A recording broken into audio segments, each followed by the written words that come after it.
warahmatullahi wabarakatuh. Di sini kita masih melanjutkan pelajaran minggu yang lalu, yaitu untuk materi saat ini adalah perburuan mutiara dari timur. Nah, dalam hal ini jangan dibayangkan mutiara itu yang berwarna putih atau yang berwarna pink, tapi mutiara itu adalah berupa rempah-rempah. Kalau kita lihat dari alam Indonesia, ini merupakan alam yang sangat indah sekali, di mana menyimpan banyak sekali kekayaan alam, sehingga pada akhirnya mengundang daya tarik dari bangsa-bangsa Eropa untuk ke Indonesia. Minggu yang lalu kita sudah mempelajari tentang faktor-faktor yang mendorong bangsa-bangsa Eropa menuju ke dunia timur, yaitu salah satunya Indonesia. Yang pertama yaitu adanya pelayaran dari Marco Polo, kemudian adanya kemajuan di bidang pelayaran. Kemudian salah satu hal yang paling utama dalam hal ini adalah mencari rempah-rempah. Nah, rempah-rempah bagi bangsa Eropa itu bagaikan hal seperti sebuah emas, karena di sana sangat mahal harganya, karena manfaatnya juga sangat banyak. Manfaatnya yang pertama yaitu untuk obat-obatan, kemudian yang kedua untuk bumbu masakan, dan yang ketiga untuk menghangatkan tubuh atau badan. Nah, sejak Konstantinopel jatuh ke tangan bangsa Turki Utsmani, nah ini bangsa Eropa mengalami kesulitan untuk mendapatkan rempah-rempah. Karena sejak jatuhnya Konstantinopel ke tangan bangsa Turki Utsmani, bangsa Turki melarang bangsa Barat atau Eropa untuk berdagang di perairan Laut Tengah. Nah, hal ini pada akhirnya bangsa Eropa berusaha untuk mencari sendiri di mana sumber dari rempah-rempah itu sendiri. Nah, pada akhirnya di sini dipelopori oleh bangsa Portugis dan Spanyol untuk menuju ke dunia timur, yaitu terutama Indonesia, di mana Indonesia ini menyimpan kekayaan alam yang sangat melimpah dari rempah-rempah, terutama adalah di daerah Maluku. Setelah kita tahu tentang faktor-faktor yang mendorong bangsa Eropa ke Indonesia, yang utamanya adalah untuk mencari rempah-rempah, sekarang kita lanjutkan tentang masuknya Spanyol dan Portugis ke Indonesia, atau Spanyol dan Portugis di Indonesia. Nah, kedua bangsa ini, yaitu bangsa Spanyol ataupun Portugis, sebelum melakukan suatu pelayaran, terlebih dahulu menyepakati sebuah perjanjian yang dinamakan dengan perjanjian Tordesillas, yang mana isi dari perjanjian Tordesillas itu adalah Portugis berlayar ke arah timur, sedangkan Spanyol berlayar ke arah barat. Hal ini sesuai dari teori Kopernikus yang ingin membuktikan bahwa bentuk bumi ini bulat. Nah, akhirnya Portugis telah berlayar ke arah timur. Pada tahun 1511 mendarat di Malaka. Kemudian akhirnya meneruskan lagi ke arah utara tahun 1512. Nah, itu mendarat di Maluku. Nah, pelayaran dari Portugis ini dipimpin oleh seorang yang bernama Alfonso de Albuquerque. Nah, selama di Maluku ini terdapat beberapa kerajaan, yang mana ada dua kerajaan kecil yang hidup berdampingan secara damai, yaitu kerajaan Ternate dan Tidore. Nah, dengan kedatangan dari Portugis ini akhirnya disambut dengan baik oleh kerajaan Ternate dan Tidore. Tapi lama-kelamaan dua kerajaan ini terjadi suatu persaingan. Lah, persaingan apa itu? Persaingan untuk mendapatkan rempah-rempah yang nanti akan dijual ke bangsa Portugis. Nah, dari persaingan ini maka akhirnya kedua kerajaan ini membentuk suatu persekutuan. Ternate itu membentuk suatu persekutuan yang dinamakan dengan Uli Lima. Nah, Uli Lima itu apa? Uli Lima adalah persekutuan 5 daerah. 5 daerah diantaranya adalah Ternate itu sendiri, Opi, Bacan, Seram, dan Ambon. Sedangkan kemudian yang Tidore ini membentuk suatu persekutuan, yaitu persekutuan 9 daerah yang terdiri dari daerah Tidore itu sendiri, Makian, Jailolo, Bacan, dan daerah-daerah sekitar pegunungan Halmahera. Kemudian pada saat terjadi persaingan ini, datanglah bangsa Spanyol. Bangsa Spanyol akhirnya menuju ke daerah Maluku. Mendarat di daerah Maluku tahun 1521 di bawah kepemimpinan dari Sebastian Elcano, yang sebelumnya dipimpin oleh Ferdinand de Magalhães. Tapi Ferdinand de Magalhães ini meninggalnya di daerah Filipina, yang akhirnya dilanjutkan oleh Sebastian Elcano. Nah, dengan datangnya bangsa Spanyol yang awalnya itu Ternate meminta bantuan kepada Portugis untuk menghadapi Tidore, tapi bantuannya itu tidak gratis karena ada imbalannya. Imbalannya adalah Portugis menerapkan sistem monopoli, yaitu menguasai rempah-rempah secara tunggal. Nah, Tidore itu sendiri akhirnya berusaha untuk meminta bantuan kepada Spanyol. Nah, dari sinilah akhirnya terjadilah suatu pertikaian antara Portugis membantu Ternate dan Spanyol yang membantu Tidore. Dari pertikaian ini tidak ada yang menang dan tidak ada yang kalah, tapi diakhiri dengan sebuah perjanjian yang namanya adalah perjanjian Saragossa. Nah, apa itu perjanjian Saragossa? Perjanjian Saragossa ini adalah bahwa secara intinya yaitu Portugis mendapatkan wilayah Maluku, sedangkan Spanyol meninggalkan Maluku menuju ke Filipina. Lah, mengapa demikian? Mengapa kok Portugis yang menguasai Maluku sedangkan Spanyol harus pergi meninggalkan Maluku? Ini dikarenakan kembali pada perjanjian Tordesillas bahwa Portugis itu berlayar ke timur. Memang benar, yaitu ke timur menuju ke Indonesia. Sedangkan Spanyol yang pada akhirnya yang awalnya ke barat tapi akhirnya menuju ke timur, yaitu Indonesia. Hal ini yang bisa dikatakan bahwa Spanyol itulah yang menyalahi aturan dari perjanjian Tordesillas dan harus meninggalkan wilayah Indonesia. Selanjutnya adalah Belanda di Indonesia atau masuknya Belanda ke Indonesia. Nah, ada beberapa kronologi yang melatar belakangi Belanda masuk ke Indonesia. Yang pertama adalah perdagangan Lisboa atau Lisabon itu tertutup bagi Belanda. Nah, penutupan kota Lisabon atau Lisboa bagi Belanda ini dilakukan oleh penguasa Spanyol yang bernama Raja Philip II, yang pada waktu itu menguasai Portugis dan Belanda.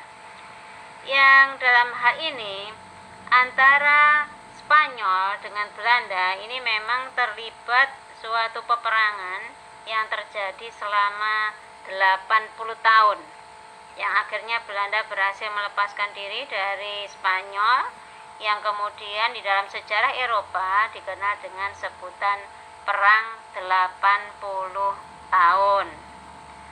Nah, dengan adanya penutupan kota Lisabon atau Lisboa, otomatis Belanda mengalami kesulitan untuk mendapatkan rempah-rempah, sehingga akhirnya tergerak untuk mencari sumber rempah-rempah, yaitu ke Indonesia. Akhirnya Belanda mengutus seorang yang bernama Cornelis de Houtman untuk berlayar, dan akhirnya berhasil mendarat di Banten tahun 1596. Tapi dalam hal ini, kedatangan Cornelis de Houtman dengan anak buahnya ini pada awalnya memang tidak diterima oleh rakyat Banten. Karena apa? Karena Cornelis de Houtman ini memiliki sikap yang congkak, sombong. Akhirnya Cornelis de Houtman diusir dari wilayah Banten. Tapi dalam hal ini Belanda tidak begitu menyerah saja ya. Akhirnya Belanda mengirimkan orangnya lagi yang bernama Jacob van Eyck dan van Werwijk. Nah, ini ke Indonesia, yang akhirnya dia memiliki suatu sikap yang ramah dan diterima oleh rakyat Banten, sehingga kemudian dua orang ini berhasil membeli rempah-rempah yang begitu banyak dan akhirnya berhasil kembali ke Belanda. Nah, melihat keberhasilan dari Jacob van Eyck dan van Werwijk, akhirnya orang-orang Belanda atau yang kita sebut dengan pedagang-pedagang Belanda itu banyak yang berbondong-bondong menuju ke Indonesia, terutama di daerah Banten. Nah, dalam hal ini akhirnya terjadi suatu persaingan. Nah, untuk menghindari terjadinya suatu persaingan, akhirnya Belanda membentuk suatu kongsi perdagangan yang dinamakan dengan VOC. Nah, VOC dibentuk tahun 1602. Itu adalah merupakan usul dari seorang yang bernama Alden Barneveldt, yang kemudian VOC ini mengembangkan wilayahnya di beberapa daerah seperti daerah Ambon, kemudian Aceh, Pariaman, Jambi, Jakarta, dan lain sebagainya. Kemudian Gubernur Jenderal VOC yang pertama adalah Peter Pot. Nah, ini pada akhirnya juga ada beberapa gubernur jenderal yang memerintah, dan salah satu gubernur jenderal yang dinilai paling keji atau kejam itu adalah J.P. Koen, Jean Peterson Koen. Kemudian untuk tujuan VOC ini ditetapkan, yang pertama adalah tentunya untuk menerapkan sistem monopoli VOC, yaitu ingin menguasai secara tunggal, di mana rempah-rempah itu harus dijual ke Belanda, tidak ke negara lain, dan rakyat Indonesia itu pun juga tidak harus menjual ke daerah lain, dikuasai sendiri. Kemudian tujuan yang kedua adalah untuk mendapatkan keuntungan yang sangat besar. Kemudian yang ketiga adalah untuk mampu bersaing dengan pedagang-pedagang asing, terutama adalah Perancis dan Inggris. Nah, itu beberapa tujuan dari VOC yang dibentuk oleh Belanda di Indonesia. VOC disebut sebagai negara dalam suatu negara. Nah, mengapa demikian? Karena dalam hal ini VOC itu memiliki beberapa aturan yang memang mirip sebagai suatu pemerintahan. Nah, apa saja itu? Di antaranya di sini adalah VOC memiliki hak istimewa yang dinamakan dengan hak oktroy. Di antaranya adalah monopoli perdagangan, yang kedua mencetak dan mengedarkan mata uang sendiri, yang ketiga mengangkat dan memberhentikan pegawai, 4 mengadakan perjanjian dengan raja-raja, 5 memiliki tentara dan mendirikan beberapa benteng. Kemudian yang terakhir adalah menyatakan perang dan damai. Yang kalau kita lihat memang dalam hal ini beberapa hak oktroy atau hak istimewa yang dimiliki oleh VOC itu ada kaitannya dengan aturan dalam pemerintah. Selain hak oktroy, ada beberapa peraturan yang ditetapkan oleh VOC. Di antaranya adalah yang pertama, fair play leveransi. Fair play leveransi ini adalah artinya kewajiban rakyat menjual hasil panen hanya kepada pemerintah Belanda, tentunya dengan harga yang telah ditentukan. Jadi kewajiban rakyat menjual hasil panen hanya kepada pemerintah Belanda. Ini ada kaitannya dengan sistem monopoli yang ditetapkan oleh VOC. Kemudian yang kedua adalah kontinen. Nah, kontingen ini artinya adalah kewajiban rakyat menyerahkan hasil bumi kepada pemerintah sebagai pajak. Nah, pada dasarnya sama dengan fair play leveransi ya. Semuanya adalah menyerahkan hasil bumi kepada pemerintah sebagai pajak. Kalau fair play tadi adalah kewajiban rakyat menjual hasil panen hanya kepada Belanda. Kemudian peraturan yang ketiga adalah ekstirpasi. Ekstirpasi itu artinya adalah penebangan atau pemusnahan rempah-rempah yang sudah dianggap tidak berguna. Dalam hal ini adalah rempah-rempah yang sudah usianya sudah tua dan tidak produktif lagi. Nah, itu akhirnya dimusnahkan, ditebang. Kemudian yang keempat adalah pelayaran hongi. Nah, pelayaran hongi adalah suatu pelayaran yang menggunakan perahu kora-kora yang dalam hal ini fungsinya adalah sebagai patroli.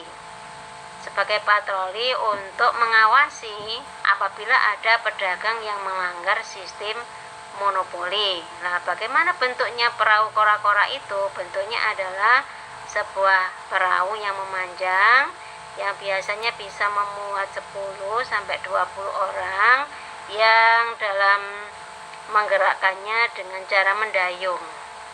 Nah, ini tugasnya mengawasi apabila ada pedagang yang melanggar sistem monopoli. Nah, dengan adanya hak oktroy atau peraturan VOC, maka dalam hal ini VOC disebut sebagai negara dalam suatu negara. Selanjutnya adalah terbentuknya pemerintahan Hindia Belanda. Nah, ini ada kronologinya. Di antaranya yang pertama adalah VOC dibubarkan. VOC dibubarkan ini tepatnya pada tanggal 31 Desember 1799. Nah, ada beberapa hal yang menyebabkan VOC pada akhirnya dibubarkan. Yang pertama adalah banyaknya pegawai VOC yang korupsi, yang mana kita ketahui bahwa keuntungan yang masuk ke VOC ini tidak langsung masuk ke kas VOC, melainkan dimasukkan pada kantong pribadi dari pegawai-pegawai VOC itu sendiri. Kemudian yang kedua, VOC banyak dijerat oleh adanya hutang. bahwa VOC dalam hal ini memang seringkali mendapatkan perlawanan dari penduduk atau rakyat setempat di daerah Indonesia, sehingga pada akhirnya banyak mengeluarkan biaya untuk menghadapi perlawanan dari rakyat Indonesia. Kemudian yang ketiga adalah mendapatkan persaingan yang sangat ketat dari pedagang Eropa yang lain. Seperti contohnya adalah Inggris. Inggris ini juga mempunyai kongsi perdagangan yang disebut atau dinamakan dengan East Indian Company atau EIC. Dan juga dari Perancis, yaitu kongsi perdagangannya bernama Compagnie des Indes. Nah, dalam hal inilah akhirnya VOC secara resmi dibubarkan dan secara langsung juga diambil alih oleh pemerintah Belanda. Oleh Belanda itu sendiri, pada akhirnya dibentuklah sebuah pemerintahan yang disebut dengan Pemerintahan Republik Bataaf. Nah, pemerintahan Republik Bataaf itu dibentuk tahun 1807. Yang mana di sini awalnya adalah bahwa Republik Bataaf itu dibentuk oleh kelompok yang dinamakan dengan kaum patriot. Nah, kelompok ini terpengaruh oleh Revolusi Prancis, yaitu akan kemerdekaan pers, persamaan dan persaudaraan, sehingga menghendaki adanya negara kesatuan. Dan pada tahun 1795 terjadi gerakan tentara Prancis yang mendapatkan dukungan dari kaum patriot yang menyerbu Belanda. Dan akhirnya Pangeran William ini melarikan diri ke negara Inggris. Dan pada saat itu juga Belanda ini dikuasai oleh Perancis. Nah, kita ketahui bahwa Perancis pada saat itu di bawah kepemimpinan dari Kaisar Napoleon Bonaparte ini berhasil menguasai beberapa negara di belahan dunia. Akhirnya secara langsung juga Belanda ini dikuasai oleh Perancis, sehingga akhirnya membentuk suatu pemerintahan di Indonesia yang dinamakan dengan pemerintahan Holland. Nah, kita ketahui bahwa dalam hal ini Perancis itu secara tidak langsung juga menguasai Indonesia. Nah, Perancis di bawah kepemimpinan dari Kaisar Napoleon Bonaparte itu menunjuk adiknya yang bernama Louis Napoleon. Nah, Louis Napoleon itu sendiri pada akhirnya mengangkat Daendels, yaitu Herman William Daendels, untuk dijadikan sebagai Gubernur Jenderal di Indonesia, yang berlangsung antara tahun 1808 sampai 1811. Nah, ada tugas yang diberikan kepada Daendels, yaitu tugasnya adalah tugas pokok atau tugas khususnya adalah mempertahankan Pulau Jawa dari serangan Inggris.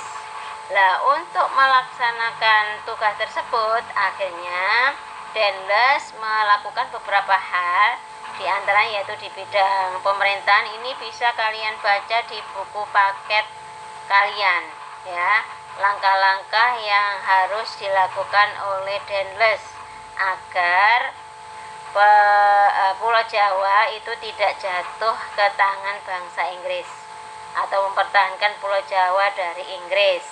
Misalnya ada di bidang pemerintahan, di bidang pertahanan, di bidang ekonomi dan juga sosial. Nah, ini kalau saya jabarkan di sini nanti memakan waktu yang lama, ya. Kalian baca sendiri di buku paket kalian, yang mana secara jelas bahwa Daendels ini dijuluki sebagai Gubernur Jenderal Guntur. Nah, mengapa dijuluki seperti itu? Karena kekejaman ataupun tindakannya yang keji pada saat ia memerintahkan untuk membangun jalan raya antara Anyer sampai Panarukan. Nah, ini dia menerapkan suatu sistem kerja yang dinamakan dengan kerja rodi. Akhirnya karena kekejamannya, Daendels dipanggil kembali ke Belanda. Dan sebagai gantinya ini adalah digantikan oleh Jensen. Lah, oleh Jensen sendiri ini berlangsung pada tahun 1811. Ini pemerintahannya sangat singkat. Karena apa? Karena ia tidak mampu lagi untuk mempertahankan serangan dari Inggris, yang akhirnya Pulau Jawa jatuh ke tangan Inggris. Sehingga dari jatuhnya Pulau Jawa ke tangan Inggris ini harus menyepakati sebuah perjanjian yang namanya adalah Perjanjian Tuntang. Nah, Perjanjian Tuntang itu apa isinya? Secara resmi kekuasaannya jatuh ke tangan Inggris. Seperti contohnya yaitu seluruh Jawa dan sekitarnya diserahkan kepada Inggris. Kemudian semua tentara Belanda menjadi tawanan Inggris. Yang ketiga, semua pegawai Belanda yang mau bekerja sama dengan Inggris terus dilaksanakan, dan semua utang dari Belanda itu bukan merupakan tanggung jawab Inggris. Nah, dari sini secara resmi pula bahwa Indonesia akhirnya dikuasai oleh bangsa Inggris. Nah, oleh bangsa Inggris sendiri akhirnya ditunjuklah seorang gubernur jenderal yang bernama Raffles. Nah, Raffles atau nama lengkapnya adalah Thomas Stamford Raffles. Nah, Raffles ini berusaha untuk mengurusi Indonesia, yang mana ia melakukan beberapa hal, diantaranya adalah di bidang pemerintahan, di bidang ekonomi, di bidang sosial. Dan dari beberapa bidang ini rupa-rupanya mengalami suatu kemajuan atau lebih baik daripada Daendels. Seperti contohnya yaitu di bidang sosial. Nah, di bidang sosial ini menghapus perbudakan ataupun menghapus kerja rodi, kemudian juga mengurangi pengaruh penguasa tradisional, kemudian juga banyak menulis, melahirkan beberapa pikiran yang cemerlang, diantaranya yaitu ditulisnya buku History of Java, kemudian diketemukannya bunga bangkai atau yang kemudian diberi nama sesuai namanya yaitu Rafflesia Arnoldi, dan yang merintis kebun raya Bogor. Tapi yang jelas yang utama dalam hal ini adalah Raffles menerapkan sistem sewa tanah. Jadi semua yang diduduki oleh atau yang dimiliki oleh para petani atau rakyat Indonesia itu merupakan hak dari negara Inggris. Yang jelas para petani ini harus membayar sewanya, ya, sewa tanah yang berupa uang. Tapi dalam hal ini rakyat Indonesia tidak bisa membayar dengan uang, melainkan bisanya hanya membayar dengan hasil panennya. Sehingga Raffles yang berusaha untuk memperkenalkan uang ini mengalami suatu kegagalan. Kemudian setelah Inggris, pada saat dikuasai Inggris, ada suatu peristiwa yang terjadi di Eropa yang kita kenal dengan perang koalisi. Nah, perang koalisi itu adalah suatu perang di mana Perancis itu dihadapkan berperang dengan beberapa negara di Eropa. Salah satunya juga Belanda ini. Nah, karena mendapatkan serangan dari beberapa negara, akhirnya Perancis mengalami kekalahan. Yang dalam hal ini akhirnya terjadi suatu perubahan setelah menandatangani sebuah perjanjian yang dinamakan dengan Convention of London, di mana salah satunya di sini adalah wilayah Indonesia itu dikembalikan kepada Belanda. Dan sejak saat itulah akhirnya Belanda berusaha untuk membentuk sebuah pemerintahan yang dinamakan dengan pemerintahan Hindia Belanda yang berlangsung antara tahun 1816 sampai 1942. Nah, pada saat mendirikan pemerintah Hindia Belanda, ini dibentuklah sebuah komisi. Komisi itu terdiri dari Van de Capellen, Eliot, dan Vasquez, yang tugasnya adalah untuk mengamati, meneliti apakah Belanda bisa membentuk suatu pemerintahan Hindia Belanda. Dan rupa-rupanya setelah diketahui bahwa Belanda itu banyak sekali memiliki hutang, atau kas Belanda itu akhirnya kosong. Yang kemudian diangkatlah seorang gubernur jenderal yang bernama Van den Bosch. Nah, Van den Bosch ini menerapkan sebuah sistem yang dinamakan dengan sistem tanam paksa atau Kulturstelsel. Nah, apa latar belakangnya? Latar belakang ataupun juga prinsip-prinsip dari tanam paksa ataupun juga pengertiannya itu bisa kalian baca di buku paket kalian.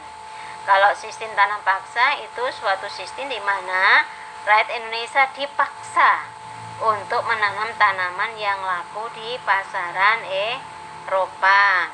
Nah, contohnya apa? Seperti tebu, kopi, nila, cengkeh, dan lain sebagainya. Nah, latar belakangnya apa? Yaitu karena kas negara Belanda ini kosong. Kosongnya karena apa? Karena digunakan untuk membiayai peperangan, baik itu perang dengan rakyat Indonesia ataupun dengan negara Perancis, ya. Sehingga akhirnya berusaha untuk menerapkan sistem tanam paksa. Selanjutnya, dampak Kulturstelsel atau sistem tanam paksa. Nah, ini ada dampak positif dan dampak negatif. Yang dampak positifnya adalah rakyat Indonesia menjadi mengenal jenis-jenis tanaman baru selain padi yang biasanya ditanam. Kemudian kalau dampak negatifnya itu rakyat Indonesia mengalami penderitaan yang berkepanjangan, kemudian kelaparan, kemiskinan, bahkan sampai kematian. Hal ini terjadi di daerah Cirebon, Demak, dan Grobogan. Karena rakyat Indonesia ini menjadi sebagai kerja rodi, ya, kerja rodi untuk menanam tanaman yang laku di pasaran Eropa, yang kemudian hasilnya digunakan untuk kas negara Belanda. Nah, melihat penderitaan rakyat Indonesia, akhirnya muncul kaum liberal. Nah, kaum liberal ini yang peduli akan nasib rakyat Indonesia. Nah, siapakah itu? Di antaranya ada Edward Douwes-Dekker yang memakai nama samaran Multatuli. Kemudian yang kedua ada Baron van Hove yang melalui parlemen memprotes agar tanam paksa dihapus. Kemudian ada Van de Venter. Nah, Van de Venter ini adalah perintis politik etika atau politik balas budi yang kemudian dikenal dengan trilogi Van de Venter, yang seharusnya bahwa rakyat Indonesia itu harus dibalas jasa baiknya, karena jasa baiknya itu telah memberikan uang kas negara, menyetorkan hasil tanam paksa ke dalam kas negara Belanda.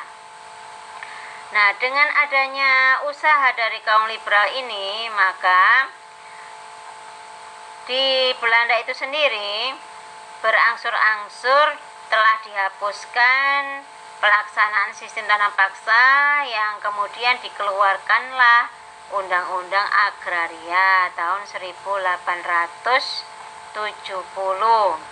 Nah, ini awalnya penanaman tebu mulai dihapus, kemudian kopi juga dihapuskan, yang mana pada akhirnya sistem tanam paksa ini pun berakhir. Lah, apa yang diatur dalam Undang-Undang Agraria tahun 1870? Yang diatur ini adalah tentang kepemilikan tanah. Ada tanah pemerintah dan ada tanah rakyat. Nah, ini harus dibedakan. Sedangkan yang nanti pada akhirnya tanah rakyat itu akan disewa. Disewa dalam jangka waktu 10 sampai 20 tahun. Lah, dari dikeluarkannya Undang-Undang Agraria ini, maka mulailah sistem kebijakan baru yang dinamakan dengan politik pintu terbuka. Nah, apa maksudnya politik pintu terbuka itu? Yaitu bangsa Indonesia membuka kesempatan bagi para pemilik modal swasta untuk menanamkan modalnya dengan cara membuka perkebunan secara besar-besaran. Seperti contohnya ada perkebunan swasta kopi, teh, tebu, ataupun juga kina. Yang dalam hal ini bisa kita rasakan bahwa rakyat Indonesia pada saat itu mengalami suatu penderitaan dan kesengsaraan. Ya. Jadi dalam hal ini tadi dengan dilaksanakannya politik pintu terbuka memberikan kesempatan kepada para pemilik modal swasta untuk menanamkan modalnya di Indonesia dengan cara membuka perkebunan secara besar-besaran. Lah, bagaimana nasib rakyat Indonesia selanjutnya? Nah, kita lanjutkan untuk pertemuan minggu depan ya, tentang akibat dari politik, ekonomi, sosial, budaya dari pelaksanaan kolonialisme dan imperialisme barat di Indonesia. Saya akhiri. Wassalamualaikum warahmatullahi wabarakatuh.